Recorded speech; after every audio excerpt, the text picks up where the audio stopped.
Hello everyone, আমি পায়েল। আমার নতুন একটি ভিডিওতে সবাইকে এত এত ভালোবাসা। আশা করি আপনারা সবাই খুব ভালো আছেন, আর আমরাও কিন্তু বেশ ভালোই আছি। আমাদের এখানে তো ছুটি পড়ে গিয়েছে, আবহাওয়া মোটামুটি ভালো। গত সপ্তাহে যদিও দেখেছিলাম এই গোল্ডেন উইকের 2টো দিন বৃষ্টি হবার কথা রয়েছে, কিন্তু সময়ের সঙ্গে সঙ্গে দেখলাম সেই বৃষ্টির ওয়েদার ফরকাস্ট সবই বদলে গেল। ভালোই হয়েছে, ছুটির এই দিনগুলোতে যদি একটু মানুষ মন খুলে ঘুরতেই না পারলো তাহলে আর ছুটির অর্থ কোথায়। বেশিরভাগ ছুটির দিনগুলোতেই আমার আগে ওর পাপা আর মিহি ঘুম থেকে উঠে পড়ে। আজকেও তাই হয়েছে। আমি বিছানায় ছিলাম, তারপর দেখি ও ফ্রেশ হয়ে আমার কাছে এসে আমাকে আদর জানাচ্ছে। তখনই তোমার ঘুম ভেঙে গেল। বুঝতেই পারছেন, ছেলেদের রান্নাঘরে পাঠালে যেটা হয় আর কি, একেবারে অগোছালো করে ফেলে। তো কাঞ্চন আজকে রান্নাঘরে রয়েছে। কি রান্না হচ্ছে বলো? প্রথমে গুড মর্নিং তোমাকে। সকাল সকাল বাজার করতে গিয়েছিল, কি কি আনলে দিকে ফিরে বলো। যেমন কি কি এনেছো? চিকেন, মাছ, আলু, পেঁয়াজ, মানে অনেক সবজি আর কি, প্রচুর কিছু নিয়ে এসছো। হ্যাঁ, বাজার একবারে করে নিলাম। গত 5 দিন কিন্তু বাজারে যাওয়া হয়নি, আমিও যাইনি, কাঞ্চনও যায়নি। যাই হোক, আজকে কি রান্না হচ্ছে দেখি। তোমার কি মাছ ভাজছো? এটা একটা জাপানিজ মাছ, টাইপ অফ রুই মাছ টাইপের। এটা কিন্তু আমরা ওই ঘরে থাকতে আগে খেতাম, মনে আছে? কি মাছের নাম বলো? কি মাছ রান্না করছি? মাছটার একটা কিন্তু খুব সুন্দর নাম আছে। আবার কাঞ্চন মাছটার নামের সাথে কিন্তু মহাভারতের মিল আছে, কিন্তু মহাভারতের মিল আছে। কি মাছ বলো? পুরো মাছ। রাইট, এটা জাপানিজ মাছ, নামটা হলো কুরু। খেতে কাইন্ড অফ ওই রুই ভেটকির মাঝামাঝি আর কি। তো এখানে কাঞ্চন খাচ্ছে, বেশ ভালোই। এইটা সরিয়ে নাও, না হলে কিন্তু আগুন ধরে যাবে।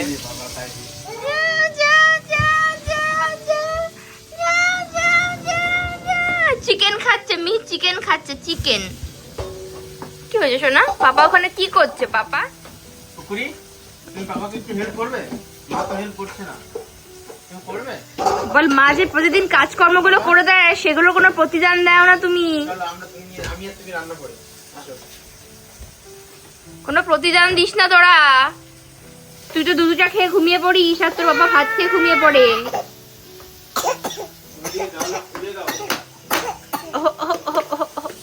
কেমন নোংরা করে রান্না করো কাঞ্চন, দেখো বেসিনটার অবস্থা দেখো, সিঙ্কটার অবস্থা দেখো। ওইদিকে আবার এই দিকে একটা ডিম রয়েছে, এখানে আবার কি রয়েছে, এবার এইখানে আবার কি, আবার মানে কি, মানে এগুলো কি হচ্ছে ভাই? কাঞ্চনকে রান্না করতে বললে ও তো রান্না করে দেয়, একেবারে ঝঞ্ঝাটবিহীন সুন্দর টেস্টি টেস্টি রান্নাও করে দেয়। কিন্তু কি হয়, রান্নাঘরটাকে না বড়ই অগোছালো করে দেয়। 2টো পদ রান্না করতে গিয়ে যেন মনে হয় রান্নাঘর ঝড়ের কবলে পড়েছে। এদিকে আবার আলুগুলো মাটিতে পড়ে রয়েছে, মানে কিভাবে রান্না করে দেখুন। ছেলেরা রান্না করলে এই হয় রান্নাঘরের অবস্থা। কিন্তু যেমন যাই ভাবে করুক, খুব টেস্টি টেস্টি রান্নাই ও করে। এখানে একটা উচ্ছেও রয়েছে দেখলাম, ও বললো শাক করবে, উচ্ছে ভাজা, তার সঙ্গে মাছের ঝোল তো রয়েছেই। এই মাছটা আমরা বহু আগে কয়েকবার খেয়েছি। এই বাড়িতে আসার পর, আমি ওই পুরনো বাড়ি থেকে এই বাড়িতে আসার পর এই মাছটা আমাদের বাড়িতে খুব কমই এসেছে। আজকে একদম ফ্রেশ ফ্রেশ কাটা এই মাছের একটা প্যাকেট কাঞ্চন এনে রান্না করছে।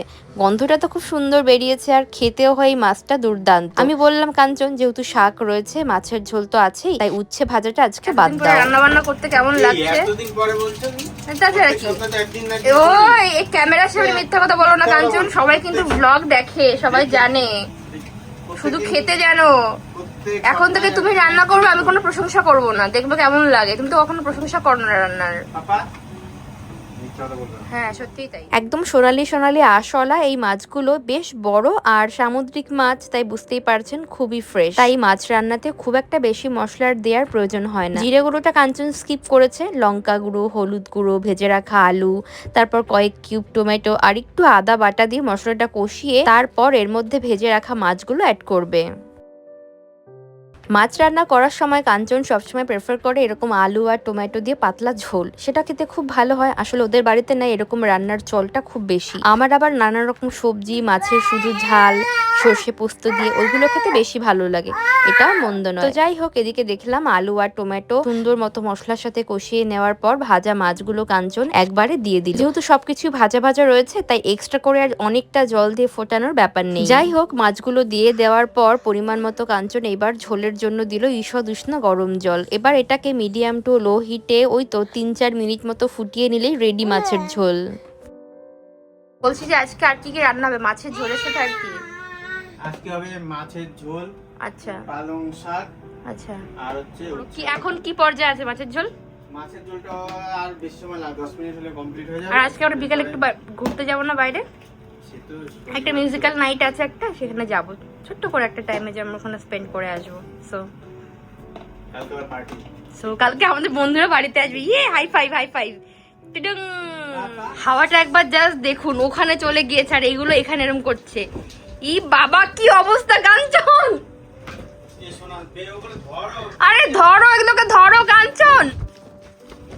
এ বাবা, কাঞ্চন নিজে রান্না করলেও সবসময় কিন্তু আমাকে দিয়ে নুন ঝালটা চেক করায়। আমি একদম শেষ মুহূর্তে গিয়ে একটা ছোট্ট চামচ দিয়ে অল্প একটু ঝোল চেখে দেখি কেমন হয়েছে। আর জানেন তো, কাঞ্চন যখন রান্না করে আমার যে কি ভালো লাগে। আমার তো ছুটি, ওই কারণে আমার আরো আনন্দ হয়। তবে সবসময় কাঞ্চন মাছের ঝোল খুব ভালো রান্না করে, আর টেস্ট করে আমি সবসময় খারাপ বলি। খারাপ মিন্স ভালো, আমাদের হলো এটাই। পরে যদিও ভালো বলে ওকে একটুখানি অ্যাক্টিং করে দেখিয়ে খুশি করার চেষ্টা করি। আপনারা দেখি অনেকেই কমেন্টে বলেন কাঞ্চনদা কম হাসে, কম কথা বলে। হ্যাঁ, সত্যিই তাই। কাঞ্চন কিন্তু প্রথম থেকে, সেই বিয়ের পর থেকে আমি দেখে আসছি কম কথা বলে। ইভেন ওর পরিবারের এবং ওর পরিচিত মহলে সবার কাছেই শোনা, সবার কাছে আমার শোনা কথাও বড় কম কথা বলে, একটু লাজুক স্বভাবের। কিন্তু আমি একটু ছটফটে দুরন্ত টাইপের, তো যেহেতু প্রাণোচ্ছল আমি ওর থেকে বেশি, তাই আমার পাল্লায় পড়ে বলতে পারেন আমার সঙ্গে থেকে থেকে ওর শায়নেস আগের থেকে বেশ অনেকটাই কমেছে। যাকে চলুন, ওদিকে মাছের ঝোল হয়ে গেল, আর এখানে কাঞ্চন শাক রান্না করছে, পালং শাক। এটাও কাঞ্চন খুব ভালো বানায়, একদম সিম্পল ওয়েতে। এর মধ্যে না তেমন কিছুই থাকে না, জাস্ট একটু আলু, বেগুন, সঙ্গে কাঁচা লঙ্কা আর পালং শাক। কাঞ্চনের হাতের এই শাকটা জাস্ট এইভাবে খেতেই অমৃত সম মনে হয় আমার কাছে। দরকার নেই এটা, ধরো, দরকার নেই, করতে হবে না। কারণ দুটো তরকারি হলেই না, অত কি। আর লম্বা ছুটি যেহেতু সামনে রয়েছে, এত চাপ নেই রান্না বান্না নিয়ে। আমাকে দিয়ে রান্না করাবে। হ্যাঁ, সেটাই তো আমার ইন্টেনশন। এই দেখো কে, এ ভাই, এই তুমি কে গুরু? ওইসে হ্যাঁ, পুকুরি পুকুরি। পাপা পাপা পাপা পাপা পাপা যাই আমি ওর পাপা সকালবেলা ওকে ফ্রেশ করে দিয়েছে, কিন্তু আমি ঘুম থেকে উঠে ওকে ব্রেকফাস্ট করালাম, তারপর স্নান করিয়ে দিলাম। বিকালের দিকে আবার খাবার খাওয়াবো, তবে তার আগে লাঞ্চটাও বানাতে হবে। মিহিনা ওর পাপার কাছে খুব একটা আগে খেতে চাইতো না, তবে এখন দেখি ধীরে ধীরে পাপার সঙ্গে লাঞ্চ বা ডিনার করতে ওর অভ্যস্ততা হয়ে যাচ্ছে। প্রচন্ড হাওয়া হচ্ছে, চোখ মুখ পুরো উল্টে যাচ্ছে, এত হাওয়া হচ্ছে। আর ছুটির দিনগুলোতেই খালি হাওয়া হাওয়া আর হাওয়া। একটু পরে আমার আবার বের হবার রয়েছে। গতকালকে না আমি আর কাঞ্চন একটু বিকেলে হাঁটতে বেরিয়েছিলাম, শুক্রবার। কালকে কাঞ্চন অনেকটা তাড়াতাড়ি চলে এসেছিল। তো কি করেছি, আমি আর কাঞ্চন গিয়ে একটু ফুলের চারা এনেছিলাম। একটা এনেছি রক্ত গাঁথা, আর একটা আনা হয়েছে নয়নতারা। আমি মোস্টলি দেশি ফুলই বাড়িতে নিয়ে আসি, কারণ আমার ফিলটা বেশ ভালো লাগে, দেশি দেশি ফিল।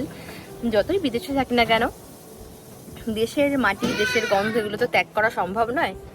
তো যাই হোক, ওই জন্যই সবকিছু একটা দেশের টাচ পাওয়ার জন্য আমি ফুলগুলো দেশীয় নিয়ে আসি প্রত্যেক বছরই। খুব একটা বিদেশি ফুল আমার বাড়িতে নেই। একটা আছে হাইডেনসিয়া, যদি ওটা আমাদের দেশেও পাওয়া যায়, বাট ওটা আমি নিজেও কিনি, ওটা আমাকে উপহার দিয়েছিল আমার সাথের সময়। যাই হোক, একটু পরে আমি বের হব, একটু মাটি আনতে যাব, আর একটুখানি ফার্টিলাইজার আনবো, তার সাথে বটম স্টোন আনবো ওই পটের নিচে দেওয়ার। সাক্ষী কমপ্লিট। বাবা দেখুন কি অবস্থা, ও ঈশ্বর দেখুন।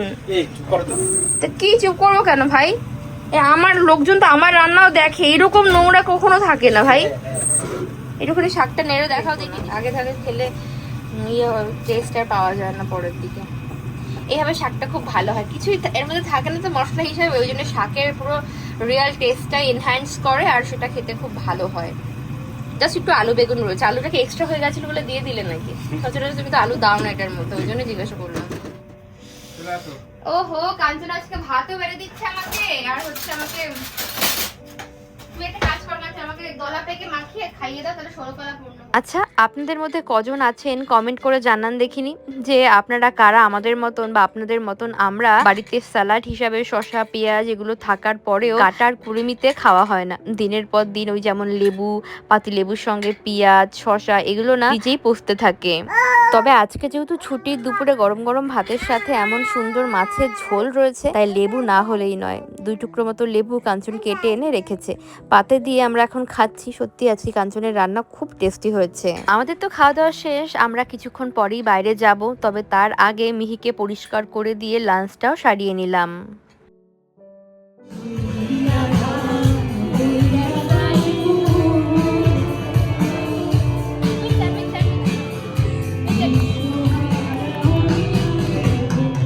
জাপানে আমরা যে শহরে থাকি সেই শহরের একটি পাড়া বা ওয়ার্ড যেটাই বলুন না কেন, সেখানে না একটা হল রয়েছে। তো আমাদের এখানকারই কিছু ছেলেরা ওরা নতুন একটা ব্যান্ড ওপেন করেছে, নাম রেখেছে খুব সুন্দর একটা নাম, আমাদেরই প্রাণের শহর কলকাতার নামে, দ্য কলকাতা গাইস। আমি যদি খুব একটা ভুল না করি তাহলে বলবো এটাই বোধ হয় ওদের প্রথম মিউজিক্যাল ইভিনিং।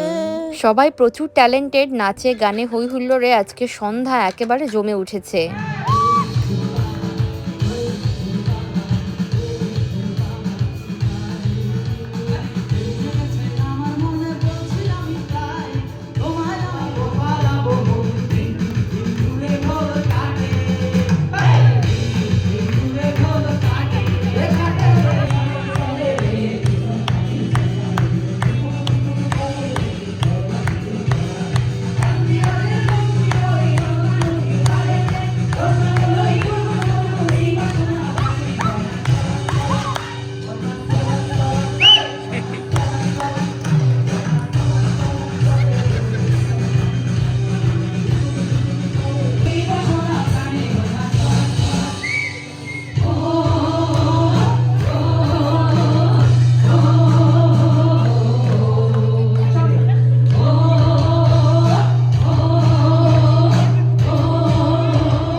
ওখান থেকে বেরিয়ে আমাদের বাড়ির পাশের যে নতুন শপিং মল, সবাই তো আপনারা জানেন, ওর নিচে একটা ফুড কোর্ট রয়েছে। তো সেখানে এসে আমরা কিছু বার্গার অর্ডার করেছি।